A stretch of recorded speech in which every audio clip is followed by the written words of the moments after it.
이 말씀 너무 유명한 말씀이죠. 잘 알고 계시죠? 너무 유명하고 잘 알고 있는 말씀이라서 우리가 또 이렇게 좀 소홀하게 여기는 부분이 있지 않을까 이런 생각도 한번 해봅니다. 저는 신약의 중심 말씀 한 가지를 찾는다고 한다면 개인적으로는 저는 이 말씀이 신약 성서 전체를 이렇게 보여주고 있는 말씀이 아닐까 그런 생각을 해봅니다. 예. 물론 각자가 좋아하는 또 성경 구절은 또 있겠죠. 저희 경우에는 그렇습니다. 오늘 강의 90분 강의도 마가복음 10장 45절을 기초로 해서 진행이 되고 있고 그 중심 내용이 여기에서 출발하고 결론도 이 말씀과 연결이 되고 있다 이런 생각을 할 수 있을 것 같습니다. 예, 목차가 이제 서론이 있고요. 그다음 디아코니아와 교회 공동성, 디아코니아와 지역사회와 함께하는 교회, 그다음 소통, 그리고 결론입니다. 마가복음 10장 45절에 인자는 섬김을 받으려고 이 땅에 온 것이 아니고 오히려 섬기기 위해서 왔다 이렇게 말씀하고 있죠. 근데 그 섬김의 구체적인 방법이 당신의 목숨을 죄인인 인간들을 위해서 내어주시기 위해서 왔다. 이때 섬긴다는 단어가 이 디아코니아입니다. 디아코니, 섬김, 봉사하는. 예수님께서 죄인 인간을 섬기기 위해서 이 땅에 오셨는데 그 섬기는 구체적인 방법이 당신의 목숨을, 귀한 목숨을 죄인인 우리에게 내어주기까지 섬기셨다는 거죠. 이게 예수님 섬김의 수준이고 정도이고 깊이. 부모님들이 자녀들을 사랑하시죠. 저도 외동딸이 있습니다. 저도 딸아이를 사랑합니다. 또 사랑한다는 비슷한 방식의 표현은 섬긴다라는 표현으로 나타날 수 있을 것 같아요. 예수님께서 우리를 너무너무 사랑하셨기 때문에 십자가를 지셨고 그 위에서 당신의 피를, 살을 다 내어주셨습니다. 그렇게 하기까지 그 정도 수준까지 우리를 섬겨주시죠. 그 지나친, 그 깊은, 그 넓은 섬김 때문에 우리 하나님의 자녀가 된 거죠. 구원 백성이 된 거예요. 근데 온 것이 감사해서 하나님의 부르심의 사역자로 우리는 응답하고 그 생활을 지금까지 하고 있는 것이죠. 그렇죠? 이 디아코니아라는 말은 사회봉사, 봉사인데 섬긴다라는 뜻을 가지고 있습니다. 그렇게 보시면 오늘 강의는 핵심 내용을 충분히 정리한 것이 아닐까 그런 생각을 해봅니다. 한국 교회가 위기라고 많은 분들이 이야기하고 있죠. 잘 나오고 있네요. 이상권 목사님께서 너무 잘 도와주셔가지고 제가 너무 잘 섬겨주셔서 제가 어려움 없이 진행하고 있습니다. 이상권 목사님 위해서 박수 한번 크게 좀 쳐주세요. 이 스크린에 큰 화면에 좀 잘 보일 수 있도록 하기 위해서 어제 오늘 여러 번 문자로 전화로 소통을 했습니다. 섬기는 과정들이 있었다는 것을 말씀드립니다. 너무 감사합니다. 한국 교회가 위기라고 많은 이야기를 하지 않습니까? 코로나 전에도 그랬고 코로나 과정에서도 그랬고 코로나 끝난 이 시점에서도 이 이야기는 계속 진행되고 있는 것 같습니다. 기독교 윤리 실천 운동 본부라는 하는 기독교 시민단체가 있죠. 거기에서 3년에 한 번씩 설문조사를 하는데요. 그 내용을 잠시 볼 거고요. 거기에서 말하는 해결 방안, 대안이 무엇인지 그 부분을 한번 살펴보겠습니다. 한국교회 왜 위기일까? 물량주. 너무 양적인 성장에 너무 집착한다. 성장은 중요합니다. 생명체가 올바로 이렇게 이렇게 자라나갈 때 성장하는 거죠. 아기가 태어나고 유치원을 다니고 초등학생이 되고 중학교, 고등학교, 대학교 이렇게 성장 과정을 거치게 됩니다. 성장이 멈춘다면 그 생명체에 문제가 있는 것이죠. 교회도 마찬가지일 거예요. 그렇지만 그 성장 과정에 있어서 그 목표가 양적인 성장에만 지나치게 집착한다면 거기에는 문제가 발생할 수 있다는 것이죠. 아이가 자라서 성숙한 한 인격을 갖춘 어른이 되기까지 양적인 성장만 그 안에서 이루어진다면 문제가 있을 것입니다. 성장 과정에 걸맞는 됨됨이가 같이 따라가야 되는 것이죠. 성숙. 성장에는 성숙이 반드시 동반되어야 되는 것이죠. 너무 잘 알고 계시는 이야기를 제가 하고 있으니까 약간 지겨울 수도 있을 것 같아요. 강의를 듣다가 좀 지겨우시면 주무십시오. 주무시면 하나님께서 당신을 사랑하신다 이런 표시가 될 수도 있어요. 그렇죠? 네.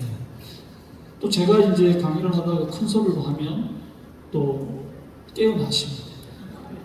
또 계속 들으시면 돼요. 네. 너무 90분 동안 한 말씀도 놓치지 않고 한 마디도 놓치지 않고 다 듣겠다. 너무 그렇게 높은 목표를 세우지는 마십시오. 이렇게 90분 동안 들려오는 이야기만 들어도 됩니다. 네, 그 정도만 해도 성경님께서 역사하십니다. 잠자는 중에 있었던 강의도 기억나게 해주실 수도 있어요. 저는 그렇습니다. 제가 강의 90분 하지만 제가 여러분들에게 큰 무엇을 가르치고 간다 이런 생각은 별로 없습니다. 오히려 저는 전달하지만 성령님께서 기억나게 해주시고 정리하게 해주시고 깨닫게 해주시고 열매를 맺게 하실 것입니다. 저는 그 성령의 역사에 기대합니다. 제 강의가 보잘것 없겠지만 성령님의 역사는 보잘것 없지 않거든요. 네. 때문에 강의를 할 수 있는 것 같아요. 네, 그래서 설교의 위기가 있습니다. 여기 설교하시는 목사님들이 얼마나 많이 계세요. 그죠? 전도사님들도 계시고 사모님들도 어떤 경우에는 또 하게 될 때가 있죠. 근데 문제는 이 설교가 너무 자주 찾아오는 거죠. 한국 교회만큼 설교를 자주 해야 되는 교회가 어디 있을까요? 저는 독일에서 유학 생활을 했습니다. 독일에서 2년 반 정도 한인교회 교인들 독일에 와서 60년대 말에 70년대 초반에 광부로 오시고 간호사로 오신 분들 있죠. 네. 그분들 또 그분들의 자녀들 그분들하고 제가 개척교회 목회를 했습니다. 네. 한 2년 반 정도 개척교회 목회 생활을 했고 그 이후에 베를린 훔볼트 대학교 박사과정에 들어가서 6년 반 정도 공부를 하고 만 9년 생활을 마치고 한국으로 돌아왔습니다. 쉽지가 않았습니다. 네. 근데 독일 교회를 경험해 보니까 독일 교회 목사님들은 수요 예배가 없어요. 네, 금요 예배도 없습니다. 주일 중심입니다. 주일 오전 예배만 딱 해요. 10시 또는 11시. 설교 한 번. 여러분 독일로 갑시다. 독일. 설교 한 번 하고 한 번. 근데 너무 미안한 것 같으니까 이분들이요. 화요일날 저녁에 기도해요. 화요 기도회. 이렇게. 저녁에 합니다. 근데 그 기도 시간이 우리처럼요. 금요일 뭐 9시에 모여서 새벽까지 하고 이런 거 아니에요.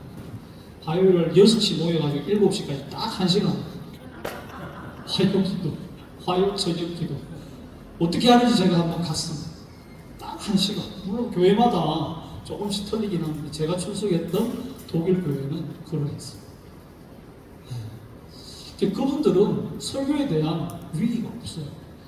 일주일에 한 번 설교합니다. 화요 기도회 때도 그냥 성경 구절 읽고 간단하게 그냥 나누고 설교가 아니죠. 그냥 기도 제목 나누고 기도하는 거죠. 근데 우리 목사님들은 너무 많은 설교에 부담을 느끼고 살아가고 있는 것이죠. 그렇죠? 이것이 위기를 만듭니다. 위기. 제가 지난 방학 때 7월 달에 서울에 있는 모 교회에 한번 초대를 받아서 설교를 간 적이 있습니다. 근데 그 교회 담임 목사님이 3개월 정도 휴가를 하셨어요. 병가를. 설교가 너무 많고 신방 사역이 너무 부담이 돼요. 너무 사역에 해야 될 일들이 많아서 몸이 다운되죠. 완전히 소진이 됐습니다. 예. 그래서 쉬는 시간이 필요하다 이래가지고 한 3개월 정도 휴가를 하셨어요. 병가죠. 그래서 장신대 교수님들이 차례로 그 교회 가서 설교를 이렇게 맡아서 한 적이 있습니다.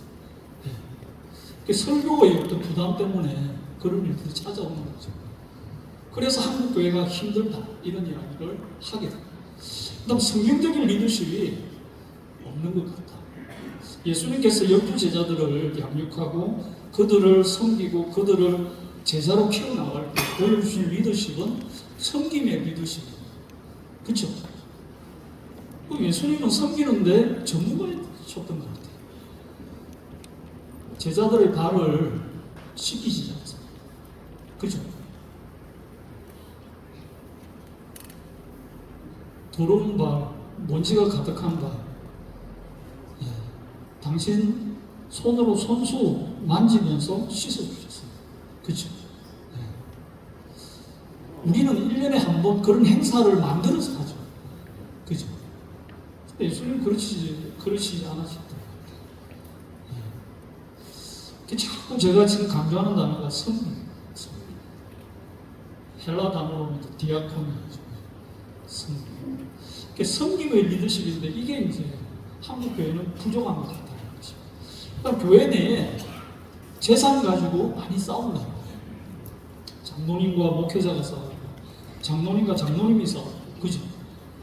당회와 안수심사회가 싸우고, 이렇게 분쟁이 많습니다. 거기에 핵심에는 이제 재산이에요. 교회만이 아니라 가정도 그런 것 같아요. 부모님이 때가 되어서 하나님이 부르셔서 소천하셨습니다. 남긴 유산이 있습니다. 남긴 유산이 없으면 안 싸웁니다. 그렇죠?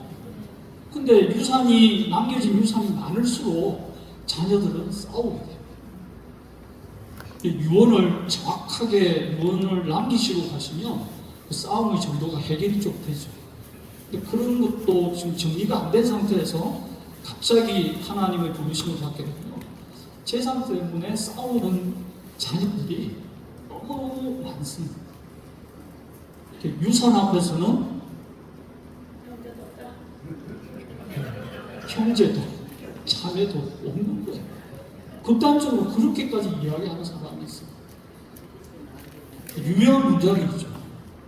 돈은 피보다 진하다. 가끔씩 보잖아요. 그런 사례들을 보죠. 드라마에서도 나오고요. 영화에서도 나오지 않습니까? 근데 실제로 그런 일들이 있습니다. 드라마 작가들이, 영화 감독들이, 시나리오 대본을 쓰는 분들이 그냥 공상적으로 그냥 쓰는 게 아닙니다. 그 비슷한 일들이 주변에 있는 거예요. 그것을 조금 더 이렇게 각색을 해서 드라마로 만들어내는 것이죠. 실제로 비슷한 일들이 있습니다. 정도의 차이만 있을 뿐이죠. 근데 교회 안에도 이 재산 분쟁 때문에 한국 교회가 위기다. 이런 비윤리적인 목회. 이 부분에서는 이제 목회자, 중직자들이 해당됩니다.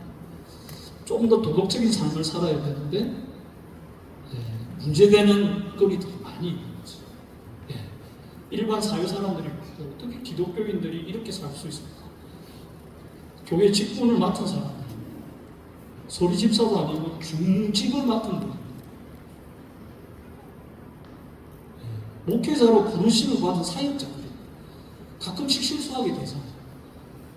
우리는 가끔씩 실수하지만 일반 사회 사람들은 어떻게 목회자가 가끔씩이라도 실수할 수 있느냐 이렇게 보는 거예요. 여기에서 한국교회가 대사회적 신뢰도를 높이 가지지 못하고 자꾸 이렇게 신뢰지수가 낮아지게 되는 이유가 있는 것 같습니다.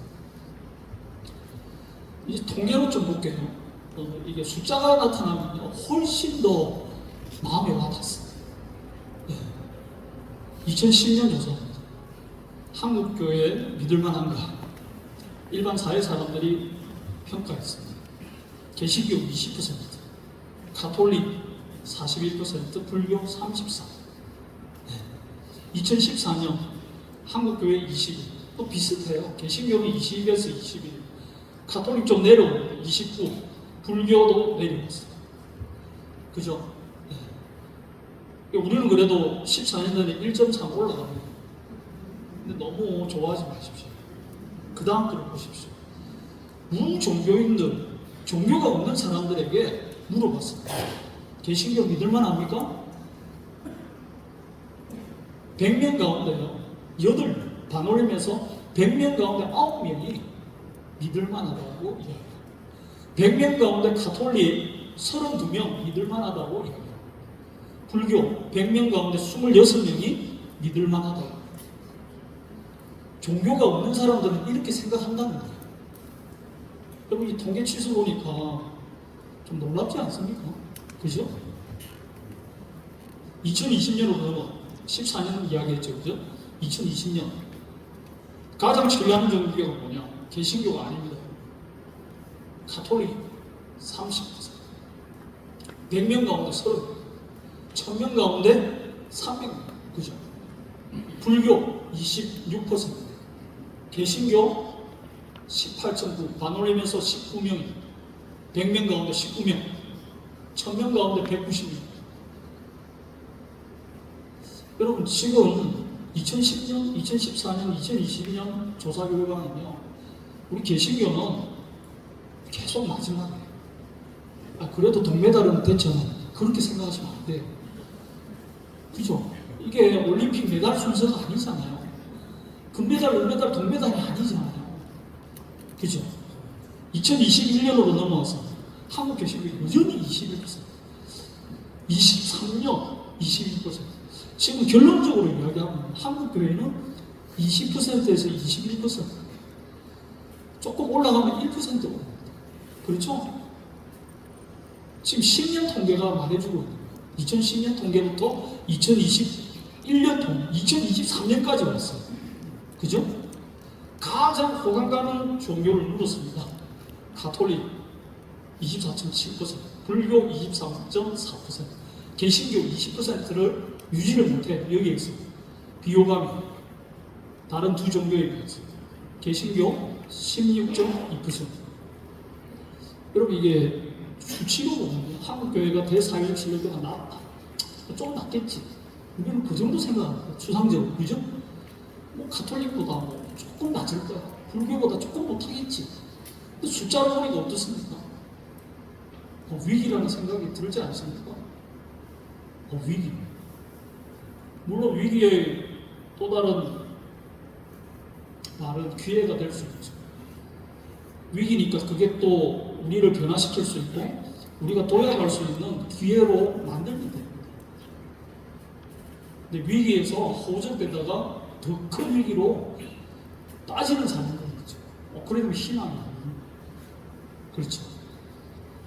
그래서 저는 오늘 강의가 한국교회가 위기였는데, 위기라고 지금 이야기하고 있는데, 이 강의를 시점으로 월요일부터 목요일까지 진행되는 이 목회자 세미나를 기점으로 위기가 기회가 되었으면 좋겠습니다. 너무 기분이 좋은데요. 제가 이야기하는데 여러분들이 아멘 이렇게. 신학교에서는 들을 수가 없는 말입니다. 신학생들 데리고 강의하잖아요. 해도 아멘 안 합니다. 왜냐면 공부거든요. 설교가 아니기 때문에. 근데 여러분들은 반응이 아멘 이러니까요. 제 마음이 뜨거워지고. 감사합니다. 네?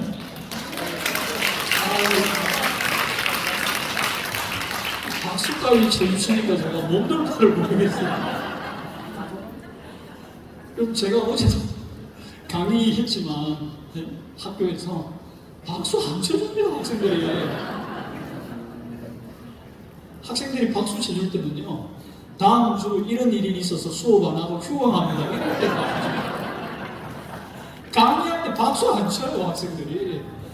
강의 안 한다고 할 때, 휴강합니다 할 때 박수 쳐요. 여러분들 대단하십니다. 90분 강의를 들어야 되는데, 그럼에도 불구하고 계속 이렇게 박수까지 쳐주시고, 아멘까지 하시고, 저 너무 감사합니다.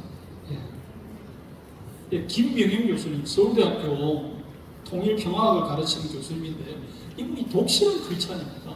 저도 한 12년 동안 이렇게 만나서 교제를 하고 있는데, 이분이 기독교 윤리 실천운동 본부에서 열심히 활동하거든요. 그래서 이분이 7가지 대안을 생각해 놨습니다. 그래서 이런 이야기를 합니다. 바른 기독교인을 양육해야 된다. 교회와 사회가 서로 소통해야 된다. 대화를 좀 하고 오해를 풀어야 된다. 공격적인 전도는 좀 이제 하지 말자. 전도를 중시하자, 그런 이야기가 아닙니다. 공격적인 전도가 아니라 전도를 할 때 상대방을 좀 배려하면서 우리만 생각하고 막 공격하지 말자. 조금 더 이런 부분들은요, 내일 남성현 교수님, 성교학 교수님이십니다. 저희 학교에. 그분이 오셔서 훨씬 더 자세하게 말씀해 주실 것입니다. 요즘에 성교와 전도가 이전하고 많이 바뀌었거든요. 방법이. 내일 좀 더 많이 들으시면 좋을 것 같습니다. 훈련된 교인을 세상으로 파송해야 됩니다. 썬데이 크리스찬이 아니라 주일날만 와서 예배드리고 회개만 하고 돌아가서 6일 동안 직장생활에서 또 가정의 터에서 하나님하고 상관없이 생활하는 사람들이 많잖아요. 썬데이 크리스찬이라고 하죠. 주일날만 교인. 6일 동안은 교인이 아닌 거죠. 그리스도인이 아닙니다. 그런 게 아니라 목사님들이 교인들을 잘 훈련시켜서 세상으로 보내야 됩니다. 이게 약하다는 것입니다. 기독교 가치관 중요하다. 이것을 가르쳐서 세상으로 보내야 됩니다. 그리고 성경의 기초에서 온전한 교회를 추구해 나가는 이 목회가 필요한 것입니다. 제가 서울에 있는 어떤 모교회 방학 중에 또 어느 교회에 초대를 받아서 설교를 한번 하러 갔어요. 근데 그 교회 문제가 교사들 가운데 좀 이단이라고 할 수 있는 이단에 가까운 선교 단체가 있어요. 그쪽에서 훈련받은 사람들이 있어요. 그래서 세대주의적 종말론에 입각해가지고 이렇게 지금 우리가 생각하는 건전한 기독교 종말론하고는 거리가 먼 거죠. 그런 이야기를 학생들한테 가르친다는 거예요. 그럼 바른 성경에 입각한 성경교육이 아니죠. 그래서 목사님이 그것을 아시고 좀 이렇게 교육적으로 전도를 하셨다고 합니다. 잘하신 일이죠. 성경에 맞지 않는 이상한 이야기를 하는 사람들이 교회 안에 있을 수 있습니다. 뭐죠? 신천지, 그죠?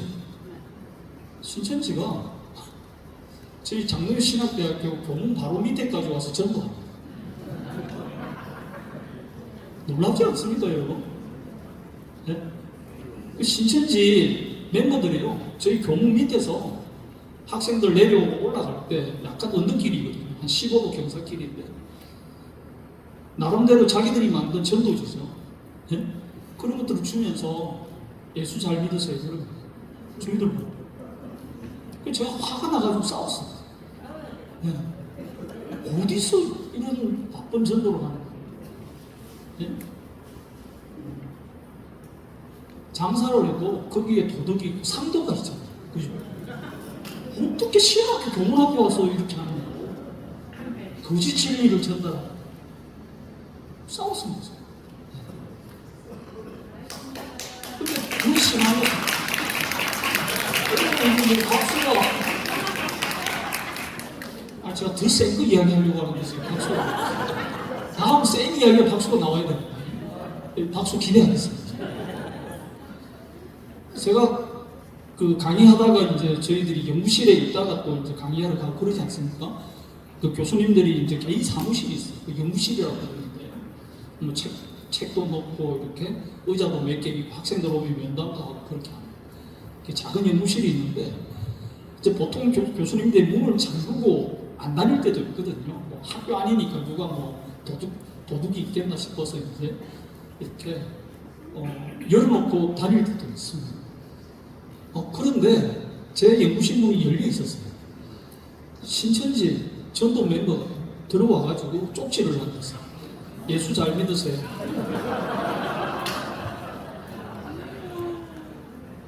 네, 코로나 생기기 한 7, 8년 전에 전화번호까지 적어놨어요. 네, 궁금한 게 있으면 여기로 연락 주십시오. 그래서 제가 궁금한 게 많아서 전화했습니다. 전화했더니 이제 간부가 받더라고요. 리더격이죠. 도대체 교육을 어떻게 시키느냐, 당신들. 잘못된 내용을 교육시키는 것도 잘못된 것이지만, 그걸 가지고 주인이 없는 방에 그렇게 들어가도 되느냐? 사람이 없는 방에 들어가서 그런 것들을 놓고 나와도 되느냐? 무단 침입 아니냐? 제가 그렇게 항의했습니다. 세게 항의했습니다. 박수가 나와요.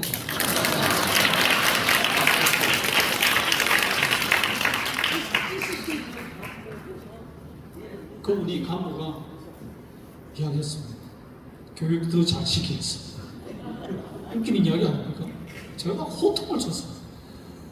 어디 신학교에 와가지고 이런 잘못된 일을 하고 있는 거예요. 네? 그래서 저희 학교 앞에는 2단의 출입을 금합니다. 그걸 이제 붙여놨어요.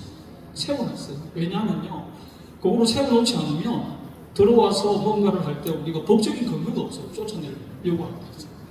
그것 때문에 그 사람들이 교문 안으로 못 들어오고 교문 바깥에서만 할 수 있고, 네, 그렇게 해서 저희들이 좀 이렇게 영적으로 싸웠는데 이제는 더 이상 오지 않습니다.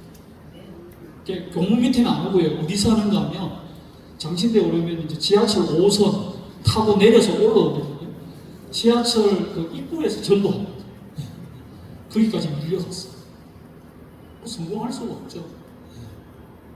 그래서 성경에 입각한 올바른 기독교 가치관 배우고 익히고 전하는 것이 너무너무 중요해요. 잘못된 교리가 들어올 때 싸워야 돼요.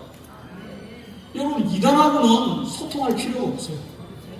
제가 여기 소통 강조하지만 이단하고는 소통 안 해도 돼요. 대화가 안 됩니다. 이단하고. 네, 거기는 사탄에 사로잡혀 있는 사람들이기 때문에 이단하고 대화를 해서 뭔가를 푼다, 이건 어려운 일이에요. 네. 제가 말씀으로 싸우니까 물러갑니다. 네. 택시를 타고 올 때 기사님이 신천지 회원이었습니다. 이분이 또 전도를 합니다. 제가 장신대로 가자고 했거든요. 그 한 15분 기간 동안 전도하는 거예요. 여러분, 이 잘못된 내용을 전하는 것이지만 한편 저는 그게 좀 대단하다는 생각이 들었습니다. 어떻게 이런 열정이 있을까? 우리는 바른 복음을 갖고 있고 바른 성경을 갖고 있는데 이분처럼 택시를 탈 때 기사님에게 전도하는가? 그건 아니잖아요. 그죠? 근데 이분은 거꾸로 전도하는 거예요. 그래서 제가 점잖게 거절했어요. 더 이상 이야기 안 하실 거예요. 제가 목적지가 신학교인데 기사님 왜 이러십니까? 제가 직업이 신학교 교수입니다. 왜 이러십니까? 그래서 더 전도해야 된다. 여러분, 그 열정이 도대체 어디서 나와? 사실 거기에 대해서는 우리가 한번 좀 고민할 필요는 있는 거예요. 넘어가겠습니다. 자, 오늘 강의는요, 신학, 교회, 지역사회는 상호 연관성이 매우 깊다. 서로 간 대화하고 소통해야 된다. 그리고 섬기는 것이 중요하다. 이것이 필요하다. 이것이 중요하다. 이 이야기를 제가 하려고 하는 것입니다. 두 번째로 넘어 디아코니아 섬김과 교회의 공적 체계, 공공성. 디아코니아와 공공성의 개념, 성서의 기초를 봅니다. 사전적으로 디아코니아, 제가 말씀드렸죠. 섬김, 봉사, 나눔. 이 단어는 복수 또는 공동체를 전제하는 것입니다. 내가 누구를 섬긴다고 할 때 자기 자신을 섬길 수도 있죠. 분식 직감에 딱 나옵니다. 자기를 섬기세요. 셀프 서비스. 물은 셀프입니다. 그렇죠? 셀프 서비스. 물은 셀프 서비스. 한국에만 있는 표현이에요. 미국에 가면 water is self service 이런 문장 안 써요. 그건 코골이죠. 틀리니. 네. 그죠? 네. 한국에만 있어요. 한국 민족이 대단해요. 창의성이. 그죠? 네. 물은 셀프입니다. 네. 그런데 이 섬김은요, 복수를 전제해요. 두 사람 이상. 그렇죠? 네. 섬김, 봉사나. 공공성은 한 개인, 그 안에만 국한되는 것이 아니라 뛰어넘습니다. 또 한 단체만이 아니고 일반 사회 구성원 전체에 두루두루 연관되고 있는 특성을 가리켜서 공공성이다 이렇게 봅니다. 신학자 마틴 마티라는 분이 신학적으로 그러면 교회의 공공성은 뭐냐? 교회 공동체 유익만을 추구하는 게 아니에요. 장로의 신학대학교는 광장동에 있습니다. 광장교회가 있어요. 저희 교단입니다. 광장교회만의 유익을 추구하는 게 아니에요. 광장교회가 속해 있는 광장동, 광진구, 그 안에서 사회적 공동체를 실현하기 위해서 노력하는 광장교회의 공적인 책임성이 있다. 지금 그 이야기. 광장교회가 우리 교회만 잘 돼야 되지. 그런 생각만 가지고 목회를 해서는 안 된다는 거죠. 네. 예수님께서 이스라엘 백성들만 섬기기 위해서 오신 거 아니잖아요. 여러분 맞죠? 이스라엘 백성을 뛰어넘어서 온 열방에 있는 모든 백성들을 섬기기 위해서 오신 거예요.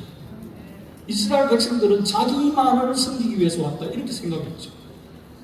대표적인 종교인 대표 집단이 누구였어요? 바리새인. 그렇죠?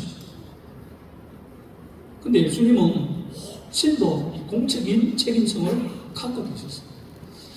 그래서 부활하시고 제자들에게 기다리라. 성령이 너희들에게 임할 것이다. 유대와 사마리아. 그죠? 점점 지역을 넓히거든요. 예루살렘을 넘어서 사마리아를 넘어서 땅끝까지 가는 거예요. 복음의 공공성은요, 여기에만 있는 것이 아니에요. 땅끝까지. 신구약 성경을 딱 두 개의 구절로 요약하는 게 있죠. 율법사들이 예수님께 물었어요. 그렇죠? 하나님을 사랑하라, 이웃을 사랑하라. 이 두 가지죠. 여러분들의 이웃은 어디까지입니까? 어디까지? 어느 나라 사람까지 여러분들의 이웃이에요? 네? 예수님의 어떤 섬김, 디아코니아 관점에서 보면 이웃은 내 옆집에 있는 사람도 이웃이지만요, 저 아프리카 땅끝, 우간다 있는 남아프리카 공화국입니다. 네, 남미 대륙을 말하면 아르헨티나 제일 땅끝에 있는 포클랜드 섬이라든지 그 먼 곳에 있는 이름 모를 그 사람이 나의 이웃이 된다면요, 그 사람의 신앙은 매우 깊은, 그 사람의 영성은 매우 놀랍고 깊고 넓은 것입니다. 기독교 윤리학이 저희 전공이고, 기독교 윤리학 관점에서 영성이란 뭔가 하면 내 이웃의 범위가 어디까지인가 이겁니다.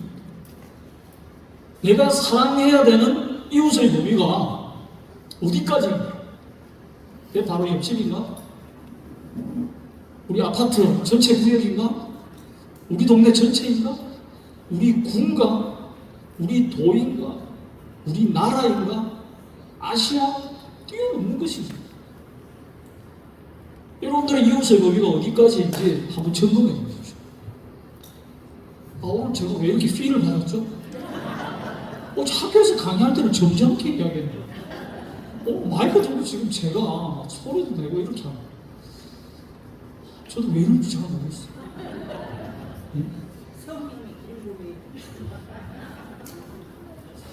여러분, 그 다음 봅시다. 교회는 섬김 사역을 통해서 사회적 공동선을 실현해 나갈 수 있다.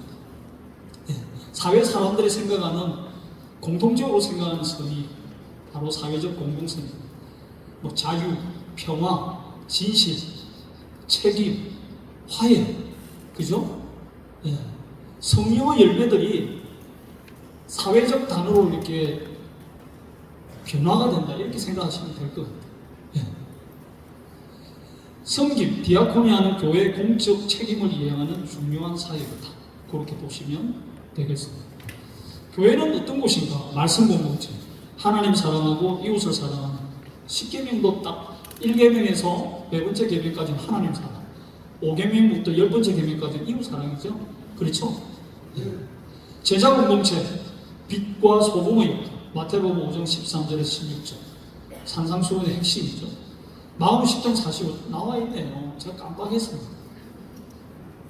그죠? 인자가 온 것은 섬김을 받으려 함이 아니라 도리어 섬기려 하고 자기 목숨을 많은 사람의 대속물로까지 주겠다. 예수님 오신 목적이 이겁니다. 섬김을 받으러 온 게 아니에요. 근데 이 세상 왕들은요, 이 세상의 통치자들은 섬김을 받으려 합니다. 그 자리에 올라가. 근데 그 자리에 올라가기 전에는 국민들을 섬기겠다고 이야기합니다. 많은 국회의원들이 그렇잖아요. 국회의원 선거 운동 기간에는 엄청나게 국민들을 향해서 섬기겠다고 약속을 하죠. 근데 투표 결과 국회의원이 되면 약속했던 공약은 공허한 약속이 되어버립니다. 공약이 되는 것이죠. 그럴 때가 많이 있는 거예요. 섬기지 않습니다. 오히려 사회적 자리에 딱 올라가게 되면 이제는 섬기라 이렇게 요구하는 사람들이 많은 거죠. 근데 진정한 성경적 리더십은 섬기는 거죠. 왜요? 예수님이 그렇게 하셨다. 하나님과 같은 반열에 계신 그 예수님이, 성자 예수님이 죽기까지 섬기시잖아요. 근데 제가 뭐 그렇게 잘났다고 섬김을 받으려 합니까? 학생들한테.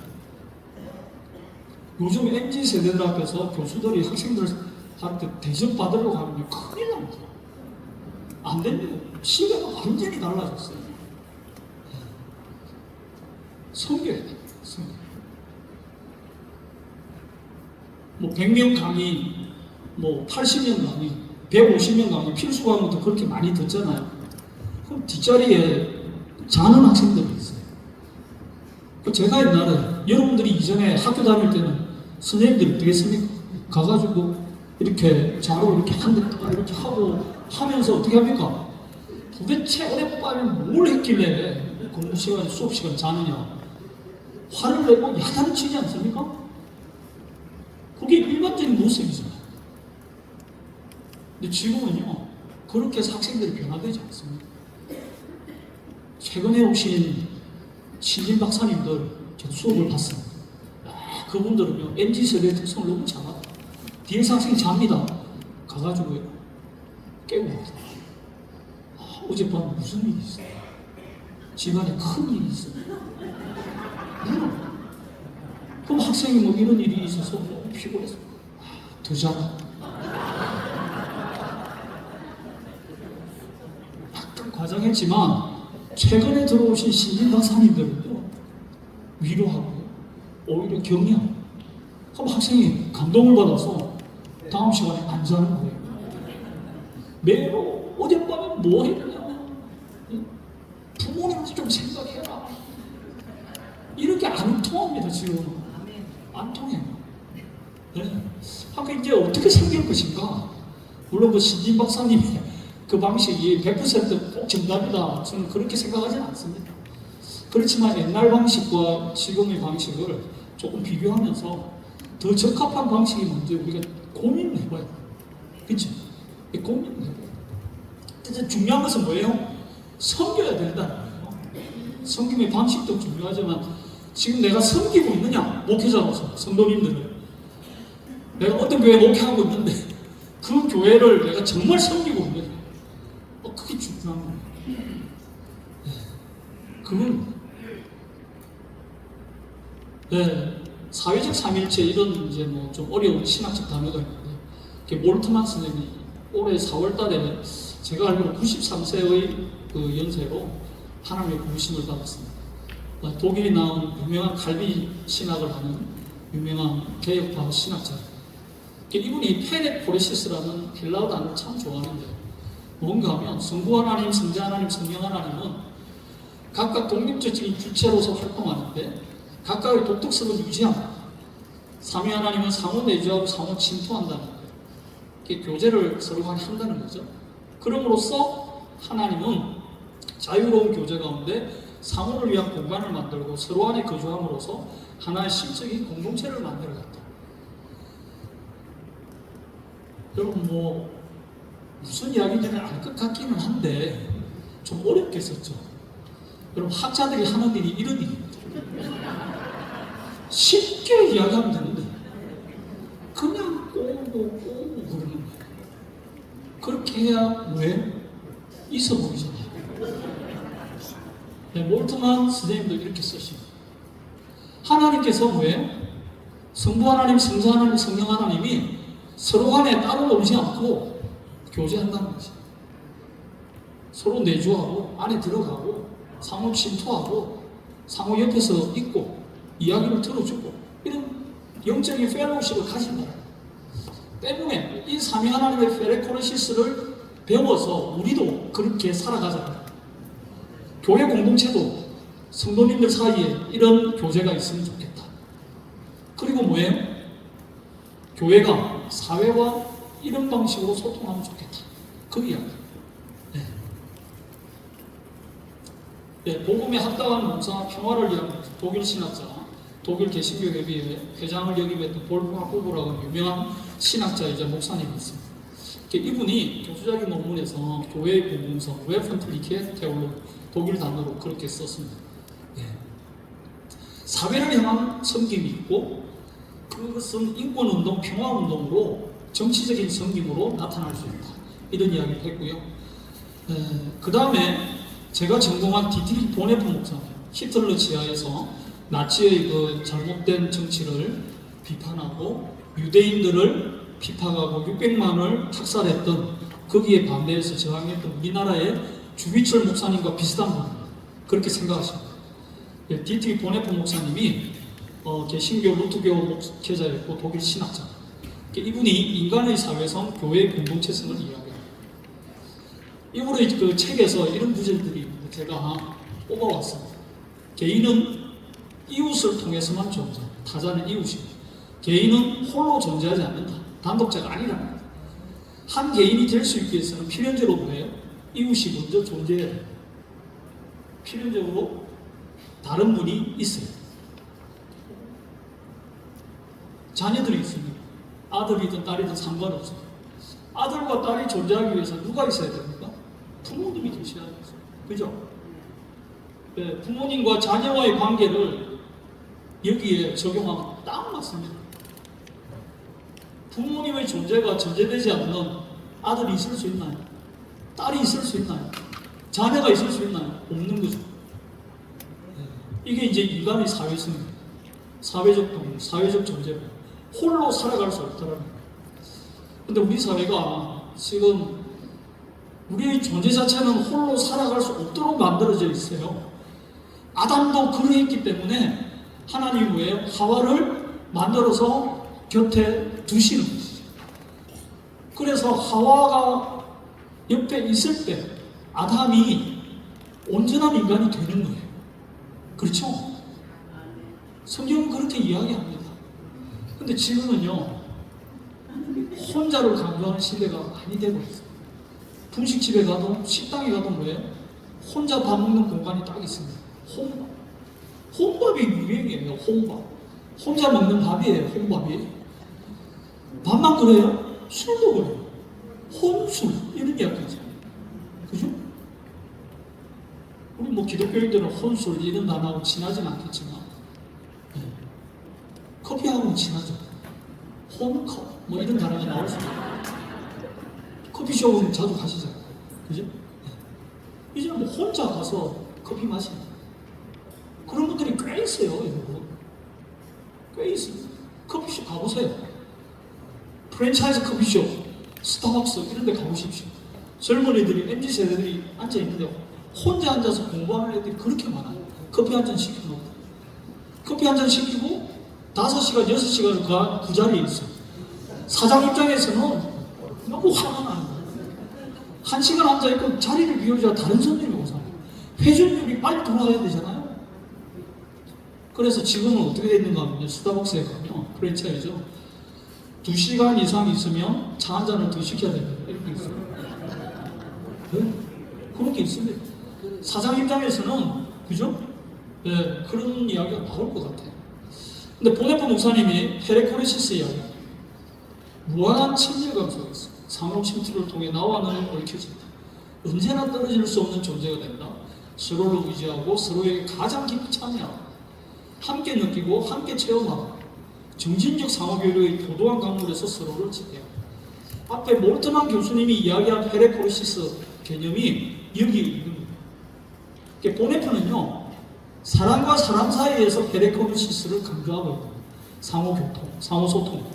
근데 몰트만 선생님은 하나님으로부터 페레코레시스를 이야기하는 거예요. 상호소통, 상호교류. 근데 똑같아요.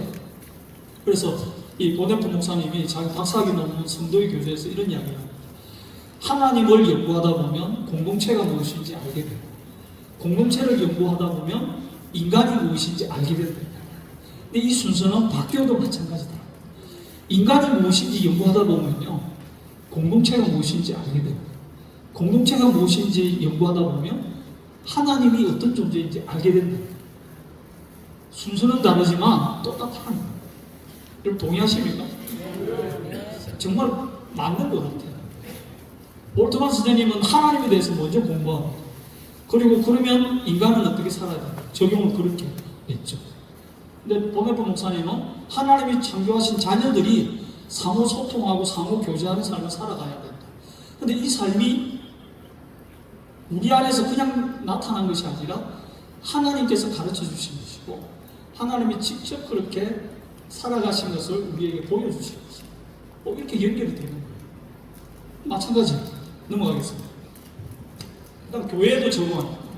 혼자 인간이 존재할 수 없듯이 교회는 이웃을 위해 존재하는 것 때문에 교회가 된다. 그런 이야기를 합니다. 교회는 인간 공동체의 세상 과제에 참여해야 되는데 지배가 아닙니다. 돕고 봉사죠. 디아코니아, 섬김. 근데 세상의 통치자들은요, 지배합니다. 근데 섬겨. 섬기면 좀 달라지는 것 같아요. 싸우다가 부부 간에 싸움을 할 때가 있지 않습니까? 우리 목사님, 사모님도 싸우죠, 그죠? 목사님 부부라고 해서 안 싸우는 게 아닐 것 같아요. 그죠? 저도 많이 싸웠어요. 근데 싸우다가 이 싸움이 언제 그칩니까? 한 사람이 포기하면 이제 평화가 찾아오죠.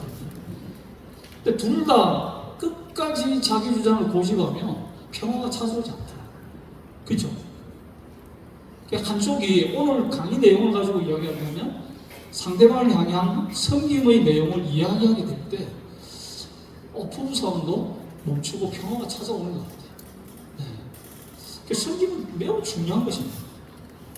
내가 존재하기 이전에 타자가 먼저 있어야 돼요. 매우 중요해요. 제가 지금 제 아내 이야기를 했는데 후반부에 한 번 더 할 거예요. 네. 조금 그런 이야기가 있습니다. 자, 보겠습니다. 이걸 이제 지역사회와 함께 또 생각하는 거예요. 네, 지역사회와 함께 하는 거예요. 네, 한 지역의 일정한 범위 안에서 그 지역에 따라 자연스럽게 이루어진 생활 공동체가 지역사회. 우리가 잘 아는 마을,